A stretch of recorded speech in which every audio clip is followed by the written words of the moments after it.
Dans une vaste savane africaine baignée de lumière dorée, où la vie s'épanouissait au rythme du soleil, un éléphant imposant, fier de sa force et de sa grandeur, régnait en maître. Avec sa trompe puissante et son allure majestueuse, il se croyait invincible. Il pensait que rien ni personne ne pouvait lui tenir tête. Un jour, en se promenant nonchalamment, il piétina sans y prêter attention une fourmilière. Les minuscules habitants, effrayés et démunis, virent leur maison détruite en un instant. Une petite fourmi courageuse, animée par la colère et un sens aigu de la justice, grimpa le long de la patte du géant jusqu'à atteindre sa trompe.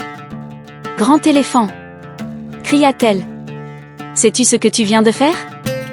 L'éléphant, surpris d'entendre une si petite voix, baissa les yeux et éclata de rire. « Que pourrais-tu bien faire, toi, petite chose ? Tu n'es qu'un grain de poussière dans mon ombre. » Mais la fourmi, loin de se laisser impressionner, répondit avec fermeté. « Ne méprise jamais ce que tu ne comprends pas. Même les plus petits peuvent avoir un grand pouvoir. » L'éléphant, amusé par tant d'audace, lança un défi. « Très bien, montre-moi donc ton soi-disant pouvoir. » La fourmi, sans perdre une seconde, convoqua ses amis. Ensemble, elles formèrent une armée minuscule mais déterminée. Pendant la nuit, elles grimpèrent sur le corps de l'éléphant et le piquèrent sans relâche.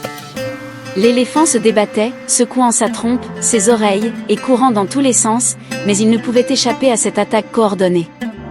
Au matin, épuisé et humilié, il se retrouva au bord de la rivière. La petite fourmi, toujours sur sa trompe, lui dit calmement. « Tu vois, grand éléphant, ce n'est pas la taille qui compte, mais l'unité, la stratégie et la détermination. » L'éléphant baissa la tête et répondit humblement. « Tu m'as donné une grande leçon aujourd'hui, petite. À l'avenir, je ferai attention à mes actions et respecterai tous les êtres, qu'ils soient grands ou petits. » Et ainsi, chers amis, l'éléphant apprit à honorer la puissance des plus petits. Souvenez-vous, chaque être a une valeur, quelle que soit sa taille. Si vous aimez ces histoires riches en sagesse, abonnez-vous à Sagesse en Conte pour découvrir d'autres récits inspirants. Cliquez sur le bouton s'abonner et activez la cloche pour ne rien manquer.